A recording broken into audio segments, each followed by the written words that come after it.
Okay. Thanks to camp, I learned to put my socks in my shoes before I go swimming so I wouldn't lose them.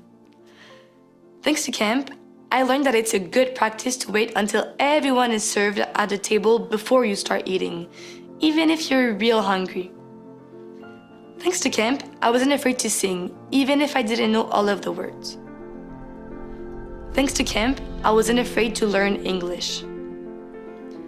Thanks to camp, when I went back home, my brother and I didn't fight for an entire 8 days.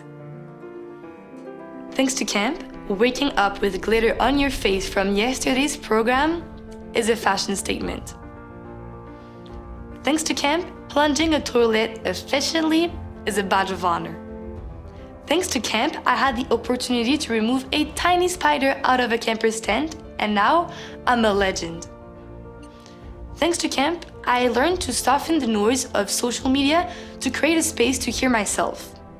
And thanks to camp, I celebrate my mistakes because the goal is not to achieve, but to try. Thanks to camp, when I fall, I get back up. Thanks to camp, I learned that asking for help is a sign of strength, not weakness. Thanks to camp, I was taught that I have the right to say no and to be listened to. Thanks to camp, I see individuality as a blessing, not a curse. Thanks to camp, I teach others that nature is not to be taken for granted, but treasured. Thanks to camp, I've learned kindness is what everyone deserves, regardless of your beliefs or background. My name is Leah, and this is just the start of my ThanksToCamp story.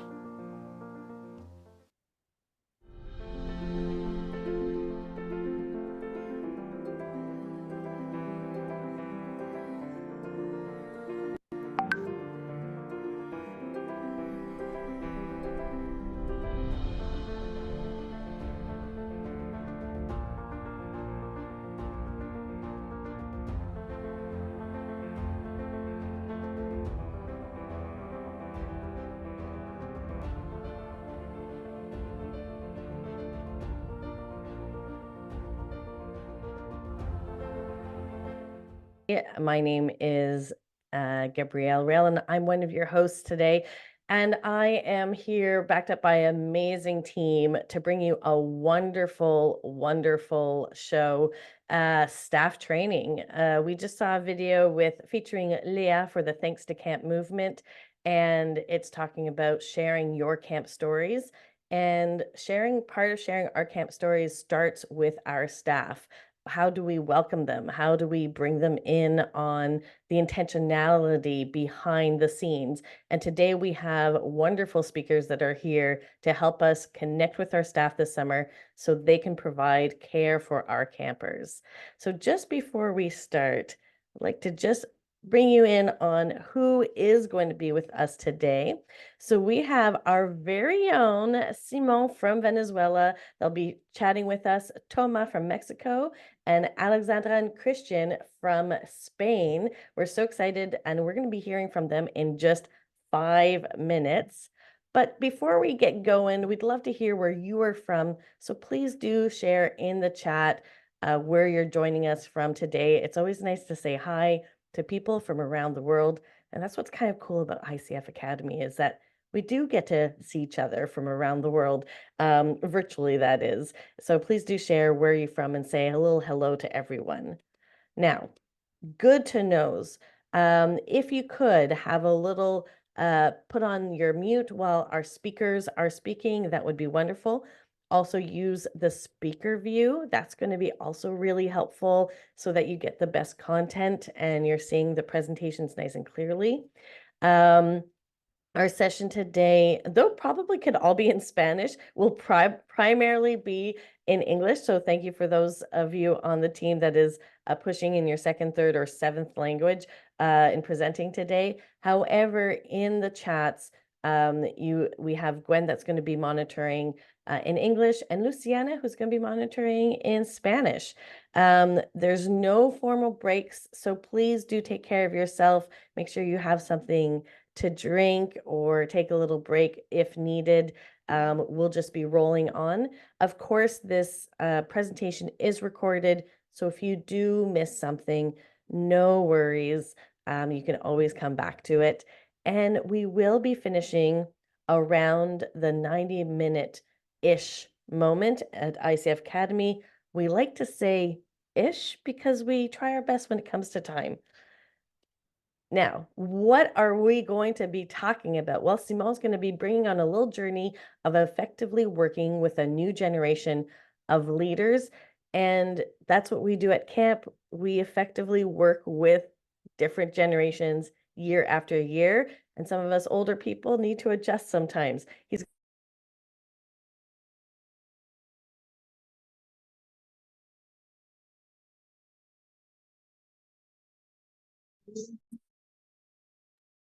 Sorry, Gabs, you got muted there for a second.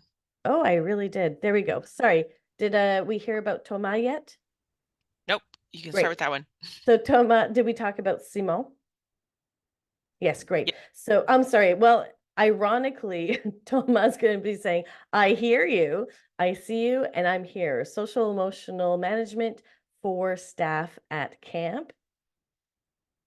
And then finally, Alexandra and Cristian, emotional autonomy, la grande method, and the 5 emotional competencies. So a lot of centering the staff in our learning. So drum roll, everybody. I'd like to invite to the stage my good friend Simón in presenting his How Do We Lift Up This Next Generation of Speakers, staff members.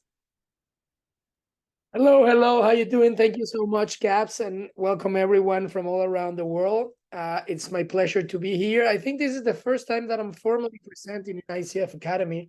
In the last 4 years, we've been doing a lot of programs. This is, I think, our show number 15, and I never properly presented. So it's an honor to be here. And I'm going to be talking a little bit of what is happening with Generation Z, that people who were born after 1996 and who right now have a very important place in our staffs. I mean, the camping industry from all around the world and other industries as well. And what is happening, what's going on, a little bit of what we have done. And you can participate. You can leave some questions in the chat if you want to know. So my first question, I'm going to share my screen in 1 minute, okay? And my first question will be, what do you think about Generation Z? What is your opinion? You can put it in the chat, and you can let us know a little bit of what is your position right now about Generation Z. These people who were born after 1996. What do you think about? Let's see. What do you put in the chat? What are your comments? It will be fantastic to know a little bit of who's here on the room. We have over 40 people, and this is a small picture from our camp from last summer, and I've learned so much in the last 3 years about people, about what they want, their desires. So Generation Z, very worldly, very connected with the world. Okay, Kate. So that's one way to describe it. That's one way to mention or to talk about Generation Z, and that's very interesting. And what else can we say about Generation Z? A lot of people says imagination flies, fantastic, glued to their phone. Yeah, Gwen, right? Very creative and resourceful. That's right, Federico. A lot of people say that Generation Z is a crystal generation, but I don't believe that. And want to need more confidence, Gwen says, okay, and Lisa says are independent. They require a lot of respect to the orders. I think that's so as well. And this is a little bit of what we say about Generation Z, and it's different. We are different generations, and it's good. It's good that we're different, but we also get frustrated because we want things to remain the same. And things cannot remain the same. Things are going to change. Things are going to be different. Things are going to be what they're going to happen in the future. So what do we know a little bit about Generation Z, but is this group of people who were born after 1996 and who has different interests. Right now is about 32% of the global population, so almost a third of the whole population in the world. And this is people who's between 14 years old or late, well, not late, but 13 to 26, something like that, 26 or maybe 28. So all this frame between 13 and 28 years old is 32% of the global population. Generation Z describes itself as innovative above else. Okay, so this is interesting. And what else? They have power. They can spend. They can buy things. They also invest. Okay, so they control about 143 billion in spending power in the United States, and well, this is something that everybody says, oh, they get distracted very quickly. Okay, that's right. It may be so. So we need to learn to adapt, and we need to develop new ideas and ways to connect. So if their average attention is 8 seconds, well, we need to grasp their attention in that time. So we need to learn as trainers, as leaders, we need to learn how to develop content that is gonna be interesting for them. So, and there is something else that is woke. And I would like to know if you know what woke means. In the chat room, you can put it. What woke means. And this is something that somebody was referring before. When we talk about woke, it's something that comes from the word awake, to be awake. And they are more conscious of what's happening around of the world. There you go. Thank you so much, Kate. Means they care about issues of social justice. They also understand that feelings are good. It doesn't matter if you have positive feelings or comfort emotions or discomfort emotions. So it's very important to understand that we have a new generation more mindful of what's happening, what's going on. So I had to learn a lot. I wasn't ready 2 or 3 years ago when I started working with Generation Z. I wasn't ready to understand all these changes, and it took me a little bit to understand this. So the company I wanted to do better to show than you a they little thought. bit of what is Everything happening. the I don't know company if should do is sorry, I make don't know if we're listening to this. Sorry, Kate, can you help me with the video? So because I wasn't ready, made a lot of mistakes, and I find this video a couple of years ago, and I learned a lot from it. Let's see what Jack has to say about the new generation. That this video is 6 years old, but it's still very relevant. join the company do better than they thought. And everything the company should do is making sure the good environment to training him to be more positive. And everything we do, this is a teacher. And teacher does not mean I know better than you are. Everything I know better than you are because I learn from others. So a teacher should learn all the time. A teacher should share all the time. A teacher should always expect the other people better than you are. And by the way, education, it's a big challenge now. If we do not change the way we teach, 30 years later we'll be in trouble. Because the way we teach, the thing we teach our kids are the things the past 200 years is knowledge-based. And we cannot teach our kids to compete with machine who is smarter. We have to teach something unique. That is, machine can never catch up with us. In this way, 30 years later, our kids have the chance. I hope I answered your question. It's a very difficult one to answer, but what are those skills that you think we need to teach? If we're moving away from knowledge, what are the key things? Value, believing, independent thinking, teamwork, care for others. These are the soft part. The knowledge may not teach you that. Folks, that's why I think we should teach our kids on sports, the music,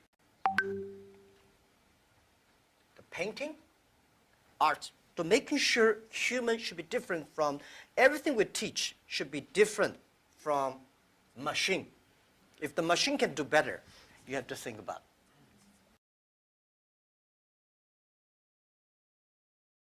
And Jack Ma was saying this 6 years ago, and this is a pretty good description of what we do at camp. So I was amazed when I look at that video, and Jack Ma is one of the world leaders because he's the head of Alibaba Group and etc. And they were discussing what we needed to do to move forward into the training. So what I start researching, I start looking out, trying to understand, not complain, understand what Generation Z meant. It was a new generation. I trained other kinds of generations before, baby boomers, Generation X, but I just started to learn and research. So what is LinkedIn, World Economic Forum, Deloitte, and all these big firms all around the world teaching us, and we can understand what they are saying. So what are these skills? What do we need to teach people, kids, young staff? Well, these are the skills: analytical thinking, not how to solve the problem, but how to think about the problem, how to understand it, have creative thinking, resilience, flexibility, agility. So what we start doing was trying to make more sense of our training, of the way we were working and how we could include people. And we started finding all these magnificent opportunities. So what have we done to engage with the Generation Z? Well, and this is come from a deep research, from our own research. They want to be heard and be part of decision-making processes. So we need to give them the opportunity to make decisions. It doesn't matter if they're good or bad, but they need to learn how to make these decisions. That it helps them, that we need to provide purpose, that it helps them achieve something, maybe a stepping stone in their future, or they can stay at your camp forever, or they can just be a couple of months, a couple of weeks. Some of them want to make money, and that's okay, that's all right, and we need to change our way of how we feel about that. Some of them, they just want to travel, so they join your organizations to travel a little bit. They want to go to concerts, they want to do things that make them happy, and that's okay. It's good to be happy. They also want to be recognized, valued, receive proper feedback. So we need to change the way we do proper feedback. It may be a short video, maybe just a WhatsApp, maybe you can develop this huge, amazing feedback form with 20 pages. The problem is they're probably not going to read it. So you need to change the way you provide feedback. It can be instant feedback. It can be just, as I mentioned, a WhatsApp. So this is very important. Also, there is this concept of fun employment. And when Google and Apple started, having these ping pong tables and a lot of fun stuff in the office, everybody said like, oh, that's ridiculous. They are playing. And this is pretty much what IBM says about 40 years ago. They say, IBM is not in the toy business, referring to Apple. And Apple, until last month, was the most valuable company in the world. So they know a little bit of what people wanna do in their jobs. So for employment, it's important. You need to let your staff play games, have fun, have activities. And you can also do some activities in Instagram, in TikTok. I'm gonna show you an example in the next slide. Not yet, please. Challenging, they want spur change, they want positive impact, as Kate was saying before, and some of you were saying in the chat as well. They want to make an impact, and they want that impact to be heard, to be shown. Also, they want opportunities, a clear path for advancement. We need to let them know what's happening after you finish this season or this summer or this program. Are you going to be, you're going to have a different position in the company? Are you going to earn more money? Are you going to be willing to, or you're going to be able to make, to take more decisions? So we need to develop a clear path for advancement in their own life, personal life, work life. So we need to let them know, and they want to know. And finally, we need to understand their staff persona. So you need to understand your staff persona. Who's that person that you want to that join your company? So what do I want? What do I want at Iguanas Camp in Venezuela? I want people who's fun. I want people who wants to be happy. I want people who treats the kids the proper way, and also adults, people who's respectful, people who's not afraid. So I have to find that people when I'm recruiting, and I need to develop a culture that helps them to become this persona, because if not, I'm not being truthful to our mission. What do I want? When people come to our camp, I want people to say, oh, I was just treated amazingly. Everybody felt me, made me felt at home. So we need to develop this staff persona, and also understand that this staff persona, it's only in your mind. You're not going to find it in the street.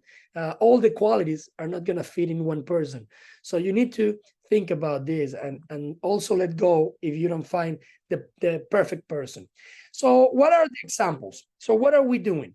For example, if you see this image in your left screen, this is Daniela. Daniela is one of our coordinators. She's just 20 years old.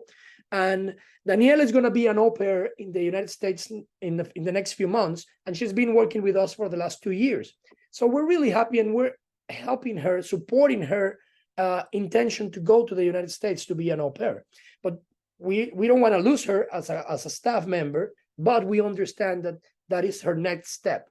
And perhaps she's going to stay there for the rest of her life, or maybe she's going to jump there to work in another company, or maybe she's going to come back. But we are supporting this, and she wants to have fun. And you see, this is Instagram, and they want to do this kind of activities when she's saying, how was your January? So she has pictures with her family and friends. Here is a picture with our staff at camp. Then she's with one of our staff who's moving to Luxembourg next week. And there is another picture at camp, and then is a picture with her family. So they like to play these kind of challenges. And a lot of people say, oh, this is silly. But well, this is how life it is right now. This is how we live life. So we need to let them have this kind of fun, okay? And it's important if your camp or if your organizations helps them have this, it's very important. Also, it's very important that they belong, that they have a community. And this is what I'm going to talk about after we finish with this slide.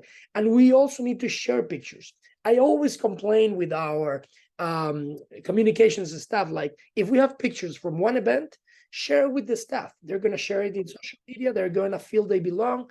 You need to share it right away, because remember, they only have 8 seconds you only have 8 seconds to catch them.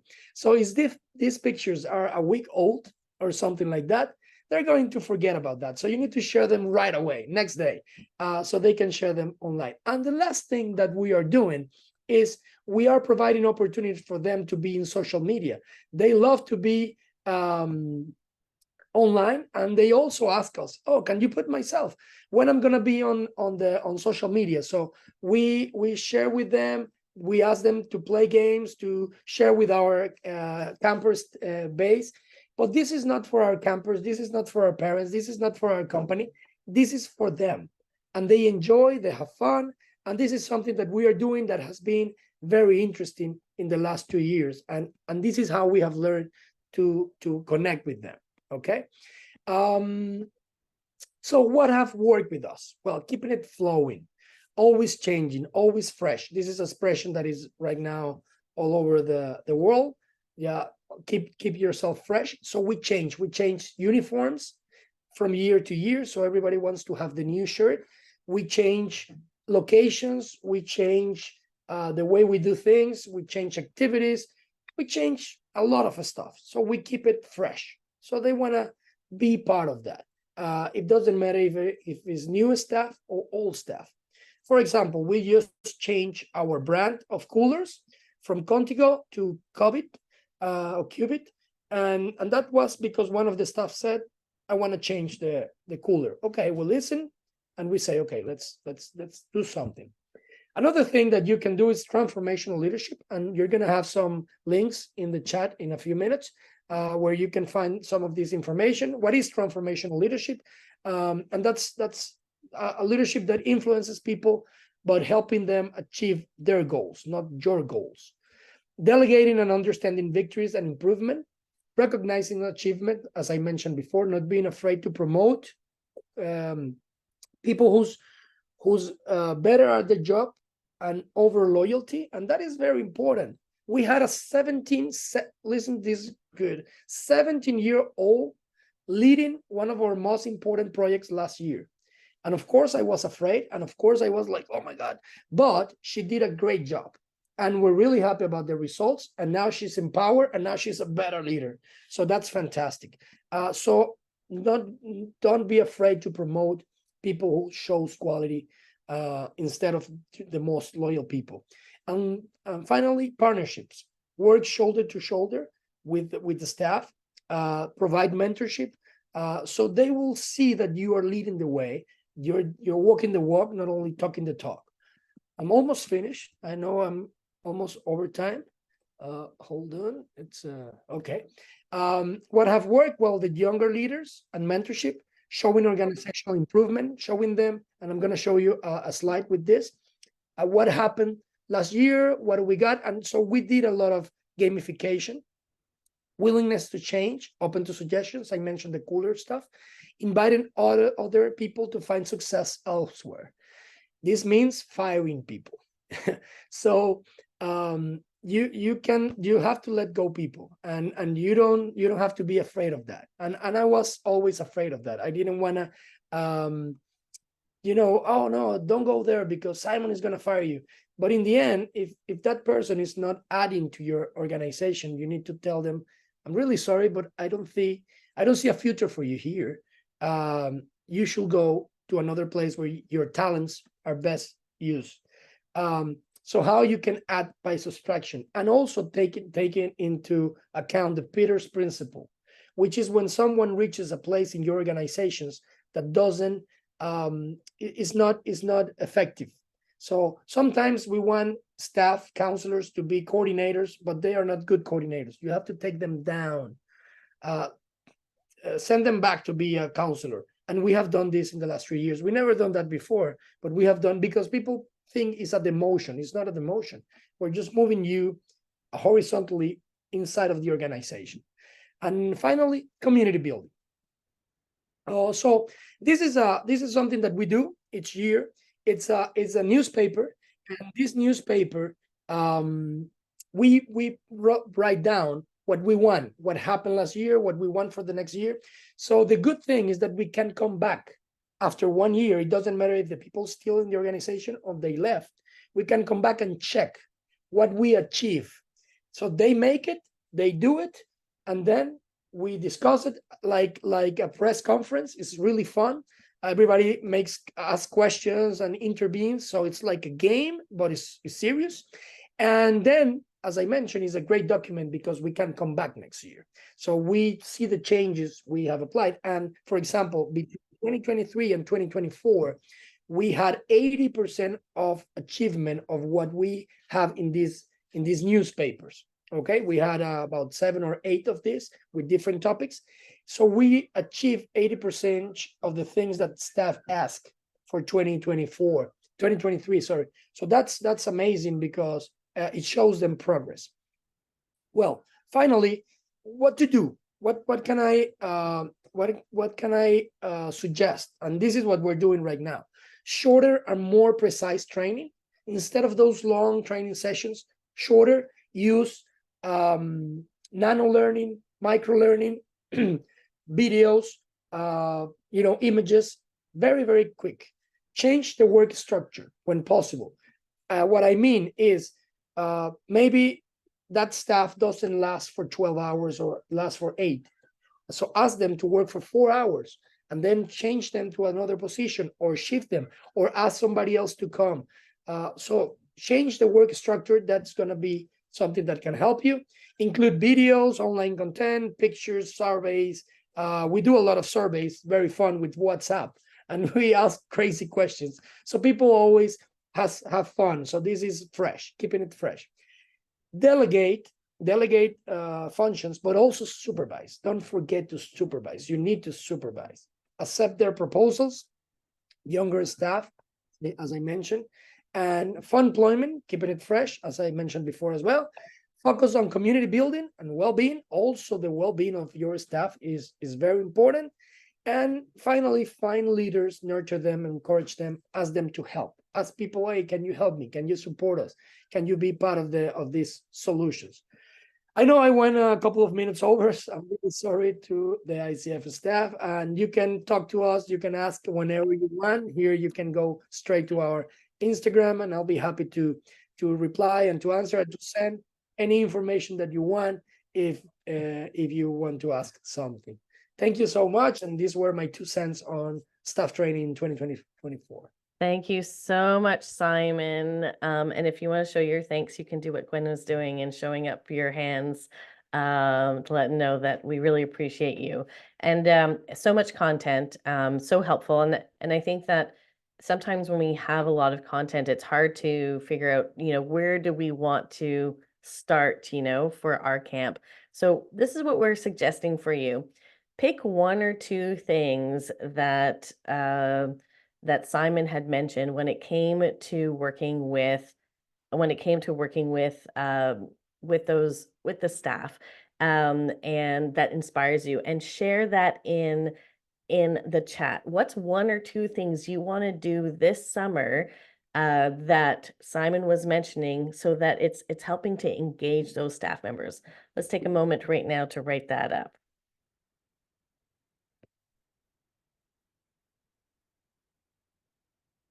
There we go. There was stuff about like shorter content, being precise. Sometimes when people are struggling with shorter content, one of the things I suggest is to speak at maximum 15 minutes and then pair that content with an experiential exercise. So group discussion or scenario based. And then you can then speak again up to about 15 minutes. And that really helps with retention. Yeah. Great stuff. Tag counselors in Instagram stories. So important. I know of a camp that also had nominated returning staff members to do stories about the content that they were learning that day. So each day a returning staff member would take the stuff that they were learning and they would post it on Instagram in their stories. And so one staff themselves could share that information if they were tagged in it, but also families saw all the great training that the camps were doing. So that's absolutely wonderful.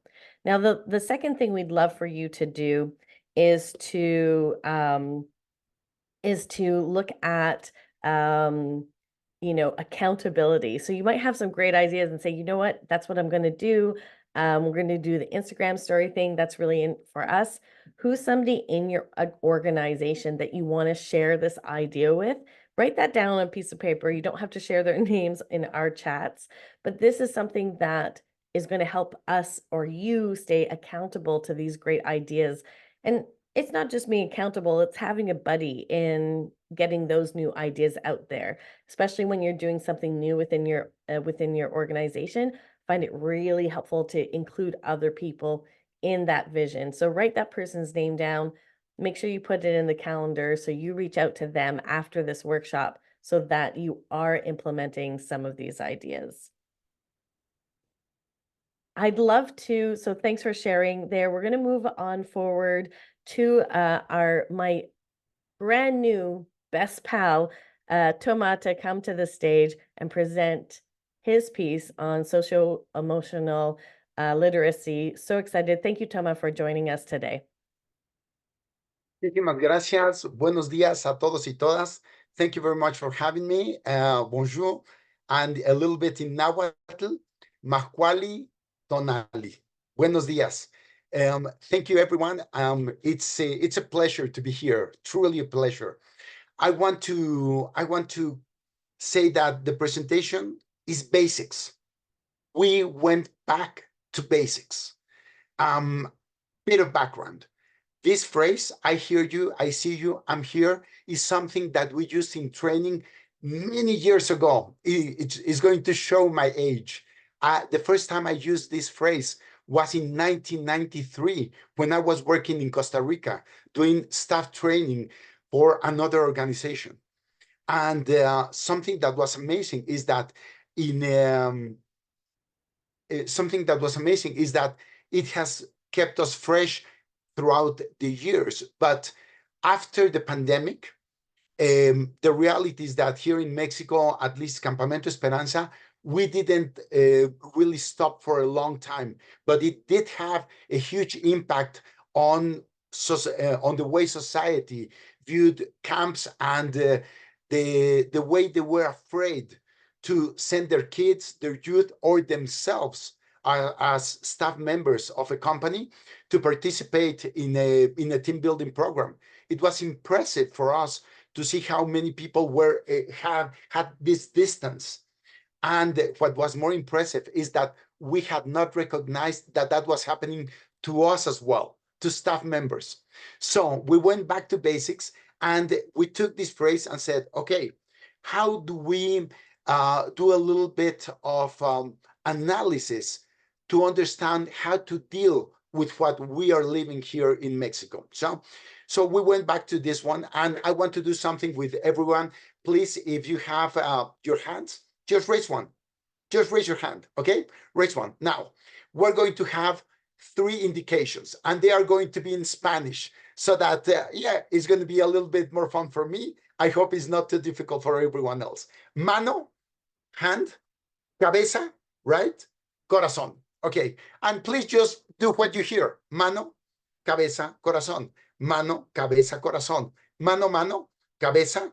Mano, mano, cabeza. Hand, hand, head. Hand, hand, head, heart.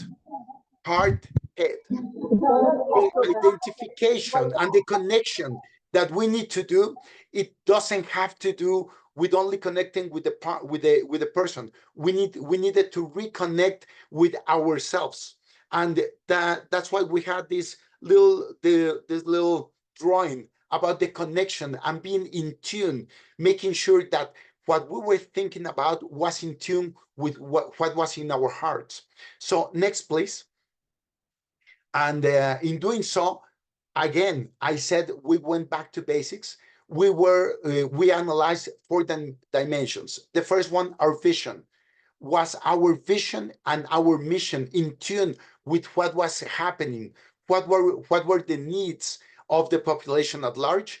And I'll be talking a little bit more about that. Paradigms, beliefs.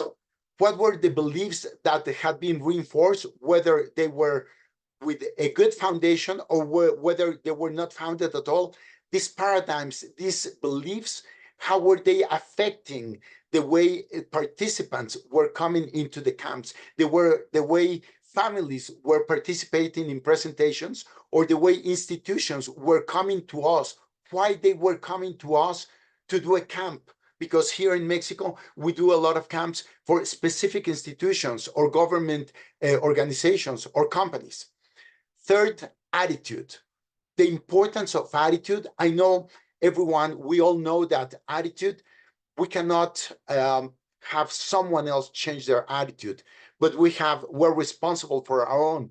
But we were trying to identify if there were things that we could do to impact in the attitude others were seeing camps, others were seeing experiential education activities. And finally, how these dimensions were to be transformed into specific tools and skills that had to be provided for all of us, and also to enable us to work with ourselves and with participants. Okay, next, please. Next one, thank you. So, upon taking experiential education as a vehicle, something that we found is that people didn't understand experiential education. There was a gap. There was a gap not in our staff. There was a gap in society as a whole in understanding the importance of experiential education. So we started to fragment this, or to subdivide the explanations that we were giving, or the presentations, into four basic vehicles. And these vehicles are nature, culture, adventure, and the most important one, social process. So we started to telling people, or we started to replicate the language that we were hearing in the families, in the companies, and in our staff members about the importance of social process, because that's what families were looking for. They were looking for a little bit of responsibility for taking responsibility for sending their kids to camp, but making sure that we were going to be able to deal with the gap and the impact that the pandemic has had in the way people interact, not just children, all of us interact. And in doing so, the basic is dignity. And I believe we all have heard and we all utilize the principle of challenge by choice. But this was a lot more important to be reinforced, not only in the presentations, but in the basic explanations of, for example, an adventure activity, a rappel, a Tyrolean traverse, or a climbing wall. So in doing so, we were able to understand that staff members were dealing with their own situations in this short spans of time that had not been able to be at camp. Third, inclusiveness. Usually a word we use when talking about disability. And as a society, as camp, we believe that disability is not in the individual, is somewhere else, is societal. That means we need to enable society to give the tools to deal with the differences and within these differences, the socio-emotional situations that both participants, families, and kids were dealing with. And I am a planner. That's part of my formal training. And we started to structure all of this with a results-based management program.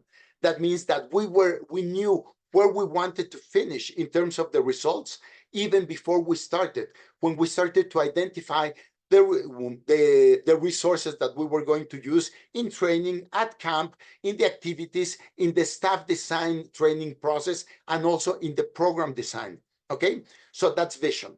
Next one, please. Labels, paradigms, beliefs. I want to explore a little bit of this.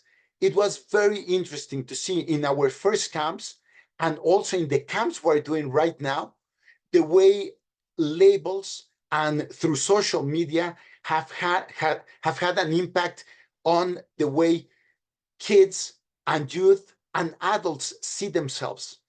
So social media, I believe, is something that is fabulous, but also if we are too much into these labels, it has had, we can recognize that it has had an impact, and we needed to deal with that.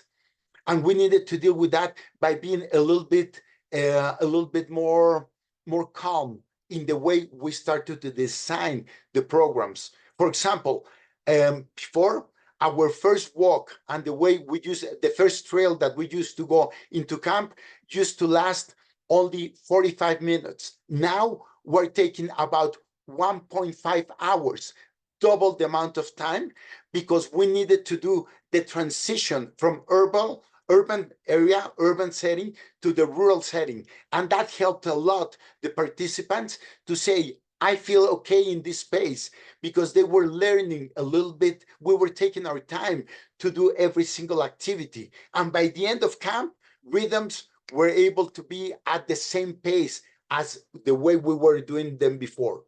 Second one, the families experience. Next one, please. We are finding, and we're dealing with a lot of families that still are afraid to letting their children participate in camps. So we're now doing a lot more activities at the presentations. We're creating a whole set of experiences for the families to have a little bit of camp taste at the presentations, or a little bit of the experience when we're dealing with companies before they decide to send their kids or their employees into an experiential education program. Next one, please. Staff generation. I don't want to dwell too much into this. I believe Simón has done a great job of that, but we went back to basics and we started listening a lot more. Therefore, the I hear you, I see you, I'm here was a lot for our staff members. We started to go back to hearing them and understanding where they were coming from, to remove the labels they had about themselves or that we had about them and use them and, well, allowing them to reconnect and now allowing us to reconnect with families, with participants, with themselves, with social media, and in understanding where they were coming from, we were able to take a lot of information and giving them a lot more responsibility for staff training content, for staff training flow, and more important, for staff roles. Something that we are doing a lot more now is that coordinators do not stay coordinators. They can go back to counselors, or they can go back to simply being at training while there is a staff, while there is a camp going on. So what happened with that is that people were reducing the pressure they were feeling of staying in the same role, and it also enabled them to teach themselves in the different roles. So we're using a replication program where obviously we're doing a lot of supervising, but we're also creating forms, some of which are very boring. Our forms might be very boring, but allow us to do a lot of checklists to ensure that staff training is being fully completed. Next one, please. Institution objectives. Something that we found is that a lot of the schools, companies, or government organizations that were contacting us didn't know what they wanted from the camp, didn't know what they were requiring. So we started doing a lot of analysis of that and doing a lot of communication with them so that they understood, or they started to focus on some specific things, because sometimes they wanted a 3-day camp where they wanted to deal with communication, problem solving, leadership, and risk management, something that is impossible. So we started to focus on single objectives, keeping it a lot more simpler. And the last one, social realities. In Mexico, insecurity is an issue. So we have had to invest a lot more in understanding how this reality that we're living in Mexico is impacting in the way participants and families are viewing camps, making sure they understand that the way we're managing the camp, not only the site, is something that is safe.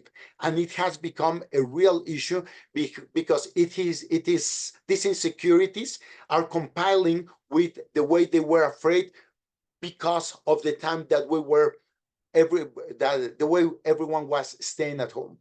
Next one, please. Remember, I talked about attitude.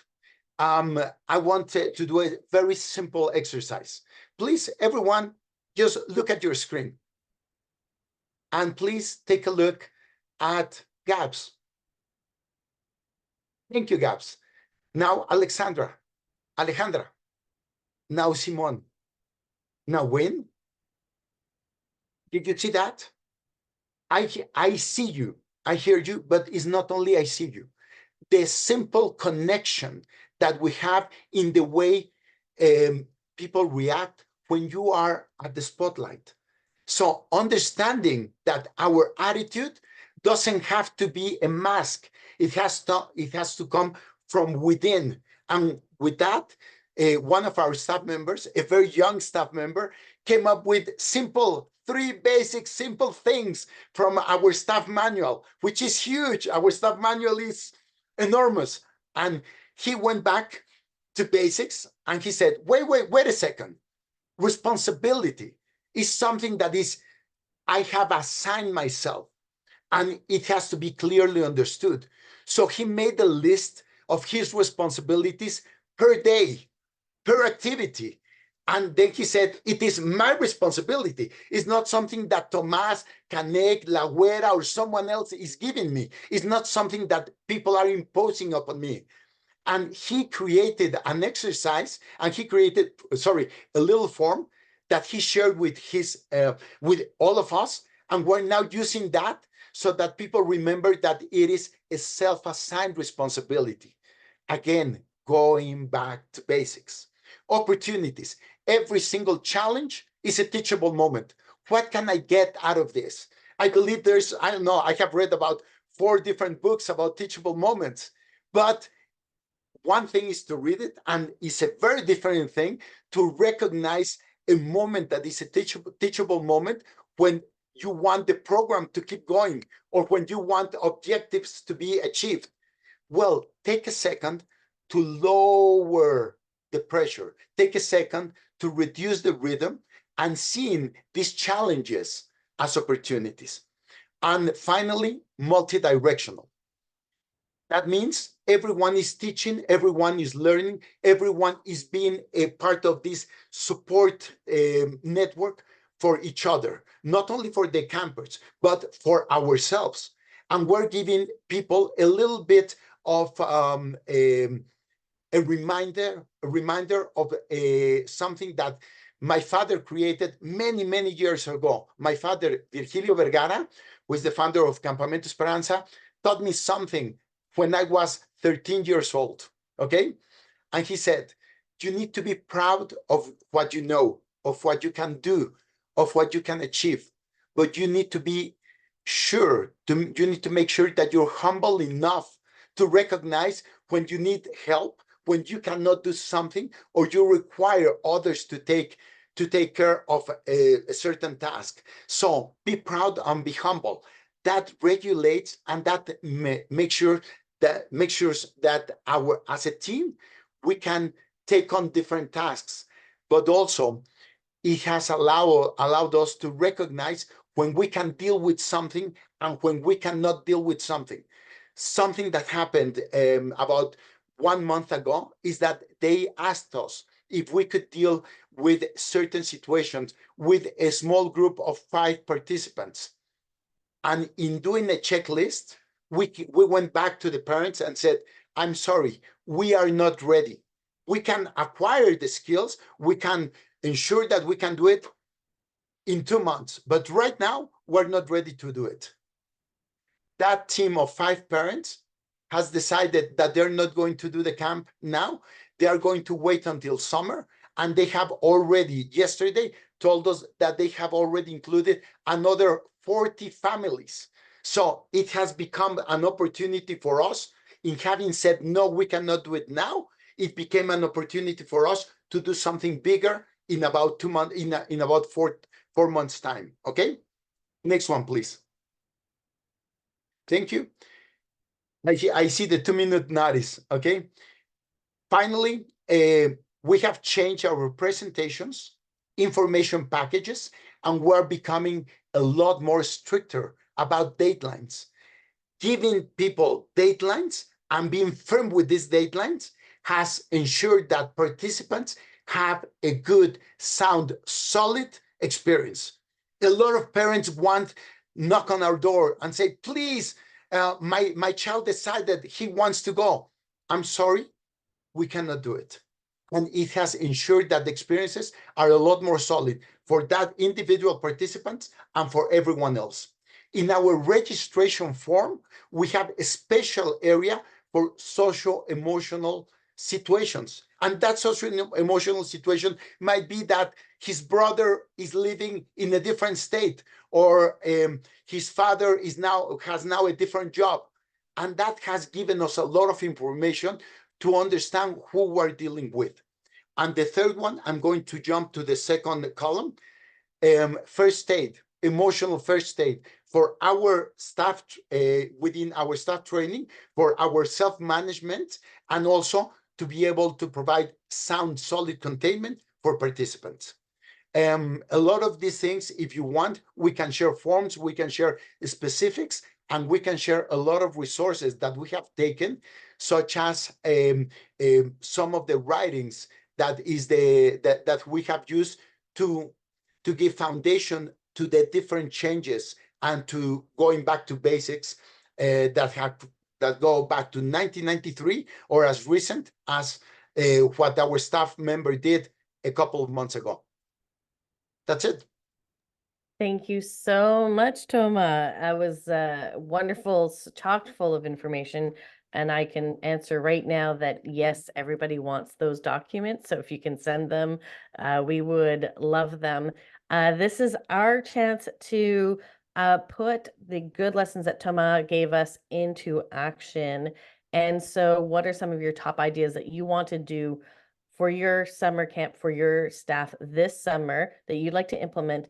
And who are the people that can help you, get it done? For me, I love the emotional first aid. I know that my team has done it, and it has helped not only for them to understand themselves, but also understand the campers. So there's something quite beautiful there. So what are some of your top things that you want to implement this summer? And who is that person or people that you need to talk to so that we can make sure that this good work is actually transferring over to your camp. So we can pop that in right now. And in a moment, we're going to have Alexandra and Cristian that will be joining us on the stage. But we'll just give us a couple more moments to say thank you to Toma and also to write down what you would like to do this summer. Just such important stuff, Toma. Thank you again. Once, just wonderful information. And yes, please do share those resources. All right. Before we invite our next two speakers, I want to invite you to stay with me to the very end of our workshop today, because we do have a special training tip that we want to share for you at the very end. So at the end of our next speakers, make sure you stick around because we don't want you to miss out on that training tip. And without further ado, Alexandra and Cristian, why don't you join me on the stage for our final presentation? Good afternoon, everyone. I think we're missing the slides. We'll get them going. Yeah. There you go.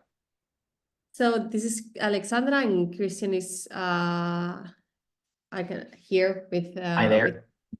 We'll start right with the video. So we have plenty of time for the content that we want to share with you.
So this video is a little bit to summarize what is La Granja. La Granja, we are technically an ability training center.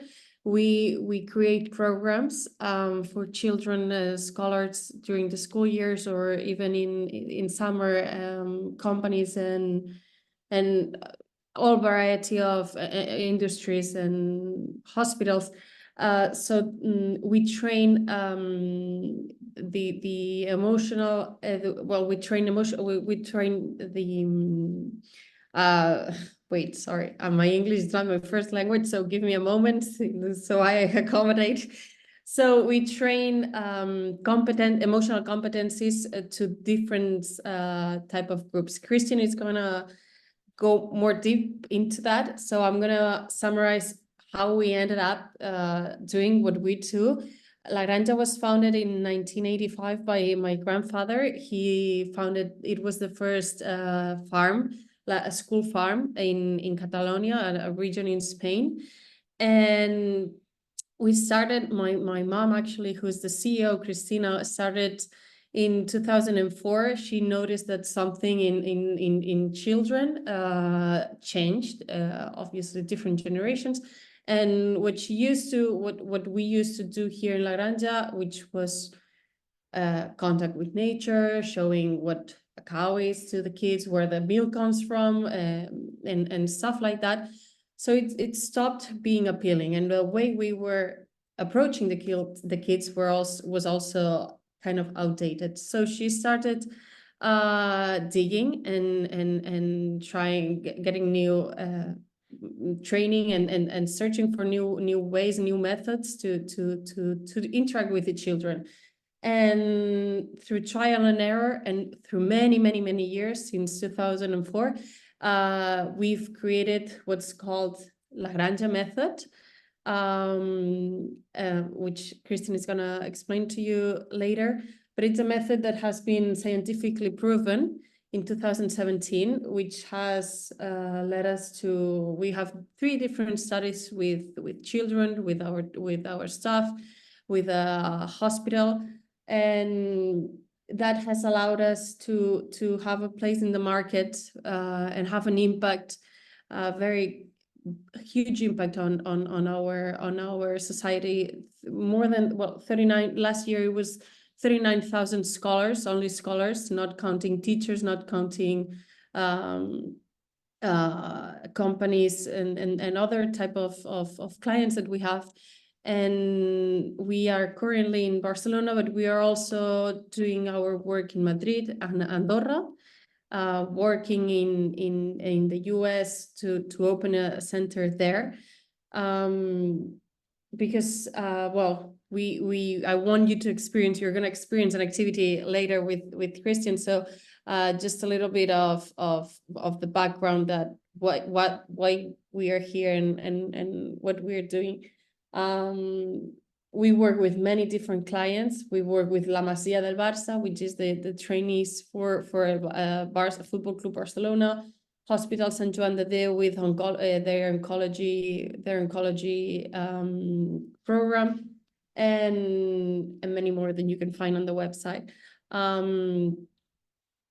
Then on our next slide, I wanted to debriefly, but I think we talked about it with Simón and different, and with Tomás, different challenges in the industry, at least here in Spain. Yeah, it's I think we can skip that, because I think what I want to take on this slide is that the most important is the health, the increase on mental health problems, and the increase on children and teenagers and adults, on our staff also. And I think having skills, and having in our companies, having skills and tools that help us to tackle all those challenges are it's what I want to get into. That's Cristian on our next slide. I think we can get right onto it. Thank you very much, Alexandra. Thank you also to Simón and Tomás before, because it's a pleasure to be here with people that put people in the center of their organizations, and that are willing to bring more consciousness to the world and to the things that we do, because you can keep on repeating what you do, but when you want to go the extra mile and you want to leave your mark on society, that is where that is vibrating with the Granja mission. And that's what we want to bring you today. So it's my pride to show you here some of these little nuggets of wisdom, these pearls that we collect from the kids that spend sometimes just a morning, sometimes 3 days over the year. In summer, we are lucky to have them even more days. It can go up to 5 weeks after another in July, but most of the time it is really quick. So these are just some of the knowledge, of the learnings that they got from being a La Granja. For example, Jordi, 13 years old, saying, if you don't love yourself, you won't be able to do extraordinary things. or Ivan, 7 years old, saying, if you have empathy, you can hear the other's heart. With our magic, we can change other people's emotions, said Berenguer. I've learned that all of us are important. Sandra, 10 years old. This exercise, which is called that, what did I realize, or what do I take from the training, is really important for us. Is, of course, you can see it's our qualitative feedback from what we do with the kids and the groups that come, but you can see how deep it goes, the training, and this is our mission. This is what we're doing here. Next one, please. But I also wanted to tell you that it's not a coincidence that we get these statements from the kids, but there is a lot of work behind that. And today we don't have the time to explain to you all the tools that we use at the farm. You see them here in form of different spheres. We like images, and I will let you know that this is gathering of all the different people and their disciplines that have been participating in La Granja, and maybe they said, okay, we're going to try with feedback. We're going to try with the art of asking questions, maybe coming from coaching, or high performance coming from psychology of sports, or maybe we can use metaphors because they connect way better with kids. They go straight to their emotional world and not so much rational part. And we could go, we would need a lot of time to understand all the toolbox, that we use at La Granja. But just wanted to let you know that it all starts with the selection process for getting to know the people that are going to be the artists accompanying the groups that we have here at the farm. These people that are going to be the caregivers, the counselors that we call at La Granja emotional educators. And we select them and we train them. So La Granja invests a lot of resources in training because we see it's really important. Why? It was not just trying things and seeing what works and what doesn't work, but also asking the right person, asking people from universities, bringing together science to us, knowing that it was important to back up with evidence-based research. And in our case, we are so lucky as to have Rafael Vizquerra. There are a lot of different frameworks on emotional theories. And we decided to go with this one, Rafael Vizquerra, because it's really specific. And that's what we do. We do activities, we see behaviors, we can model a lot of things, but have to be really specific, really clear. Yeah, we cannot work with abstract theories. That's why we decided to go with Rafael Vizquerra, because it really specifies which are the 5 emotional competencies and how to train them. Yeah, and of course, if we are saying that trainers are the ones that will be doing this fantastic task, they are the first ones to not just integrate the tools that I'm presenting you here, but also to integrate and train the 5 emotional competencies to themselves. Okay, that's really important. And it's not just like you can give a pill and they already are emotional educators. There is a lot of work behind. There's a lot of supervision, talent management supervision, as I'm saying. Also in this process of giving this supervision, this feedback meetings that we have with them, it is really important, for example, to be aware that every time you say one improvement, something that is not perfect, that is not good, it can be perceived so strong for your brain, because the brain wants to know what is bad, so it will not hurt. Okay, so it's based on if for this is like this rate that for every negative thing that you say to one of your workers, you should give 3 positive, so that you can balance out what you say to your people, because that's what your brain wants. He wants to live another day, so he will be looking for negative things. Just taking that into consideration on your feedbacks is so important. Yeah, and that is something that we we do with our workers, but at the same time they do with the kids and they do with the young people or the companies that come. Yeah. And as I was saying, it's really important, the trainings for our emotional educators. And I wanted to tell you about last week, since we don't have groups this month, we invest a lot of resources in training. And last week, it was a whole week about emotional autonomy and how to become emotional well-being activists. This is our motto for this year. Specifically, we have started out now.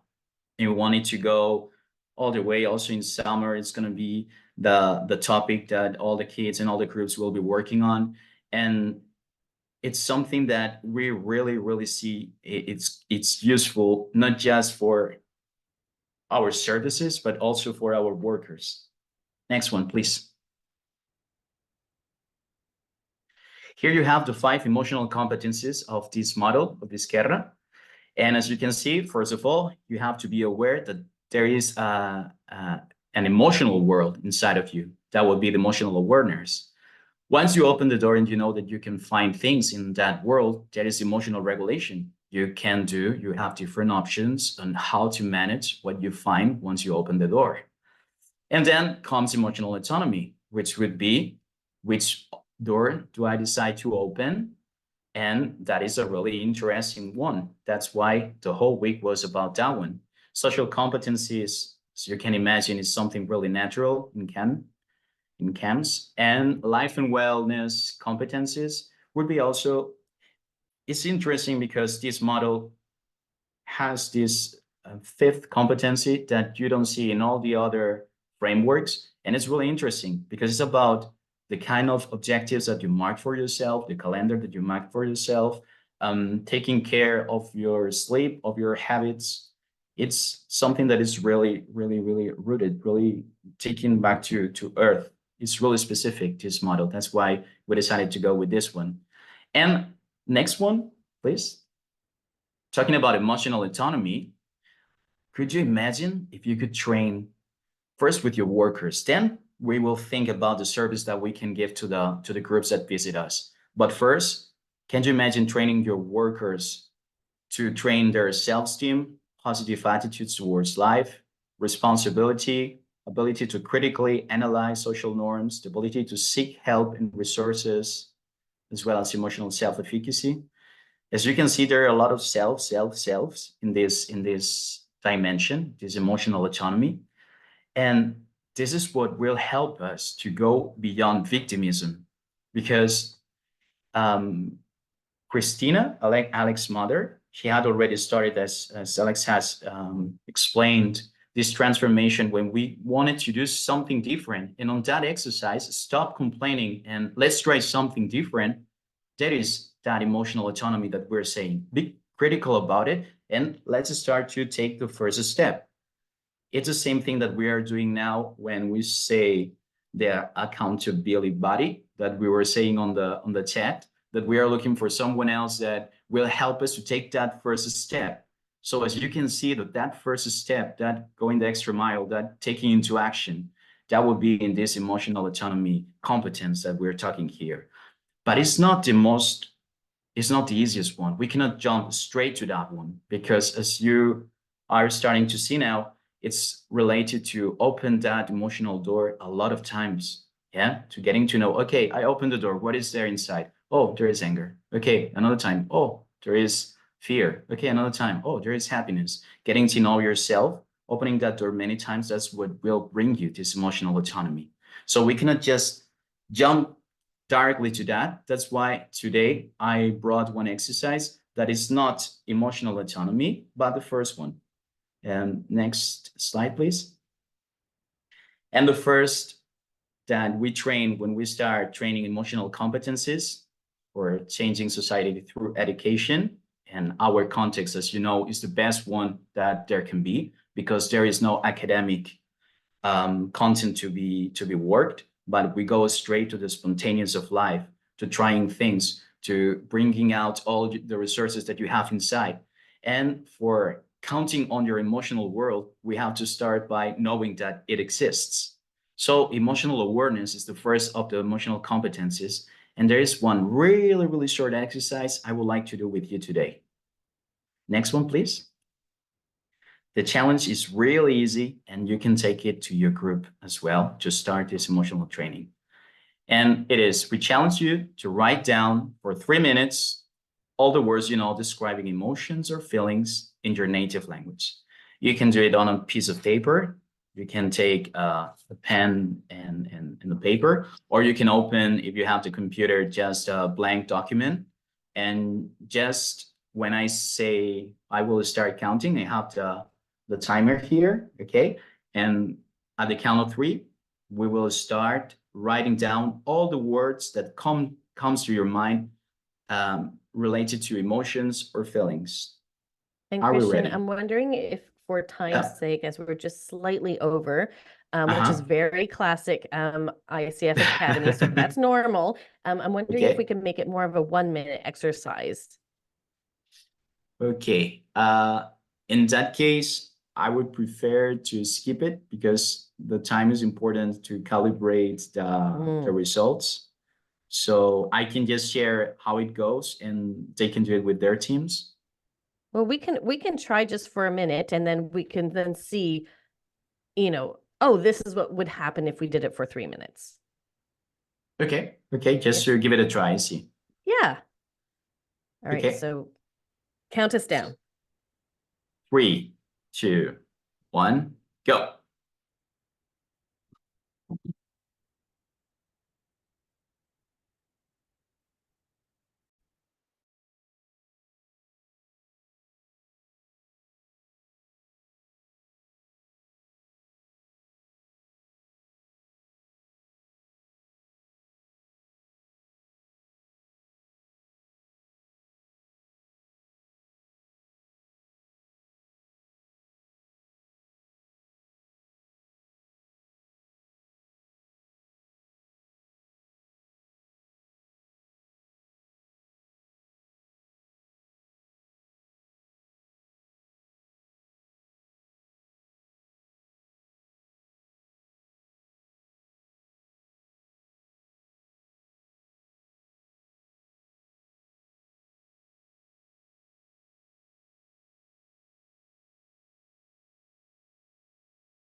Time's up. Hands up. So next one, please. Next slide. This exercise, we have done it with Rafael Vizquera from the University of Barcelona, the theoretical framework that we're following, and he is a friend of La Granja, and we collaborate frequently, and that is something that we have done with our emotional educators. And it's just, if you have done it 3 minutes long, here is the comparison scale that we could use with adults so that you can see how you do it, how well you did it.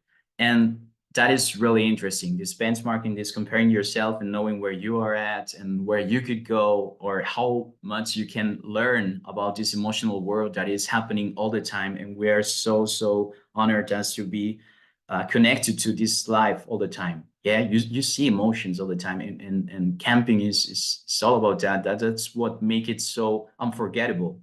And when we say thanks, and I learned that to camping, when we memorize, there is emotion included in there, embedded. So it's really important to learn about it. And I wanted to do it with you because I'm aware that we are all leaders in our organizations. So it's really important to know where we are at this moment, because as you know, modeling is the most important and the most important tool that we can have also for emotional training. Yeah, it's not what you say, it's what you do and what you train yourself about emotions. Next one, please.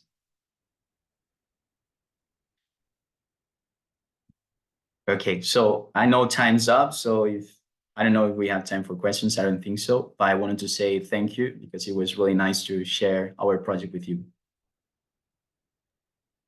Thank you so much, Cristian and Alexandra. Very, very much appreciated that you shared the Granja method with us today, and the importance and value in not only helping staff members connect to emotions and understanding the actual structure of those emotions, but also that there's research behind it that's backing it up. And us at ICF Academy are big fans of research. Our industry needs research. We don't want to just say, camp is it's just a magical place. It is. But how do we do that? And so this is our last piece of reflection before we are going to get our final tip of training at the very end. So final reflection, what are some of the things that you would like to do, top things that you would like to do for your organization that Alexandra and Cristian had mentioned today? So what are some of the things that you would like to implement at your camp? And maybe jot down one or two people that can help you accomplish those things. Such a wonderful presentation, and from all of the speakers today, such a great diverse platform on how to help our staff members get engaged with camp, not just engaged, but understand that what they're doing has a lot of impact with our campers. So what are we? Yes, the emotional vocabulary is definitely something that we're looking at, that people are excited about. What else are we looking at perhaps doing? I love, the asking the camper those questions. That's a very thanks to camp thing as well. I've learned that, empathy has helped me understand what's in other people's hearts. These type of things are beautiful and wonderful to share on your social media. So it shows families that we're doing great work with them as well. So once again, thank you to all of our speakers today. We couldn't have done this without you. And I would love to invite Gwen to the stage. So please share your feedback. It's always wonderful to be able to hear what's working, what we can improve, ideas for future sessions. ICF Academy is what we make it for all of us. And so we are thrilled that you have joined us, and please look at the QR code and also check the chat. It'll appear the link to be able to do the feedback. And we look forward to being able to get your ideas, and we'll pass on your praise to the speakers. Thank you so much. Here we have our ICF channels. If you are interested in learning more and keeping in touch with people that are part of ICF as well as ICF Academy, we have 4 different channels, hopefully to accommodate as many languages as possible. If one of your languages that you would like to see here is not here, you can always contact us, and perhaps you can be somebody that helps facilitate that channel. But our WhatsApp groups have been absolutely helpful for catching information and distributing it.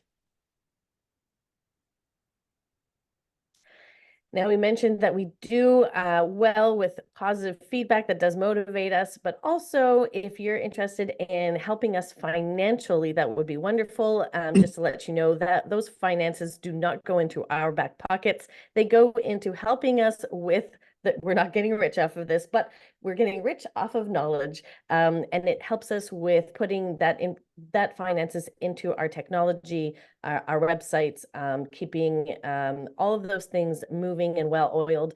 It really does go a long way. We are camp people, so we know how to stretch a dollar. So if you would like to help support us by leaving us a small tip, that would be wonderful. Using Ko-fi is an easy way to show your appreciation for the ICF Academy team. To me, this is the best of ICF. When we're together is wonderful, but in between the times that we can physically be together, the fact that we can be here. And we want to thank Simon for pulling together this session and also presenting the session. And our wonderful ICF president, Fari, is in the house too, but he has a sore throat, so he can't use words. So we want to thank you. ICF is the way to connect, and we want you to stay connected with us in between sessions. You can follow us on social media. We have all of them there and lots of ways to be able to do it. But a big thank you to Simon and to the leadership of the ICF board to make this happen. And now we'll pass it back to Gabs for our final cool training tip. Oh, yes. And if I could have the spotlight on me, and for a final spotlight, at the end of sessions, I don't know if this has ever happened to you. At the end of the session, you ask your staff, does anybody have questions? And what we get in return is typically crickets, no sound, no questions. Everybody leaves the room.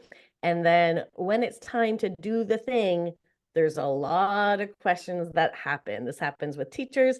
And this wonderful spotlight comes from my good pal, Andrew Katz, older brother to Peter Katz, a singer-songwriter of the camp song, who is an English professor.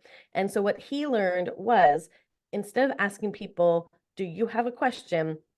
He asks them before the end of class, please write down one question that you have, or multiple questions that you have about this topic. You have no choice. You need to find a question about this topic. Do this at the end of your session. And then as people are scribbling down their questions, and you give them enough time, you say, please pair up with a partner to try to answer your question. And here we are working on teamwork, which is what we want to have happen. We're also showing it's okay to have questions. And we're also showing that some of those returning staff members, they should have questions as well. And so, it's great to have questions. So they pair up. And then finally, what questions did you struggle answering? So was there some of those questions in those pairs that, we couldn't quite answer? And we bring that to the larger group, and together we try to solve that. So here we are building critical thinking from the beginning, teamwork when they're pairing up, and trust when we're sharing with the larger group. And then as a presenter, that those questions have been answered, and sometimes we just need to give people a little bit of time. I would like to say a personal thank you to Kate, Gwen, Alexia, Luciana, Georgie, and Simón for helping us with putting on the show today. ICF Academy is a team of volunteers who just care about education and getting the good word out to camps around the world. We thank you for participating, and we thank you for sharing ICF Academy with your camp pros around you. The more people that know about us, the better we can get this wonderful content from these lovely speakers out to them. Thanks so much, everybody, and have a wonderful rest of your day. Bye for now.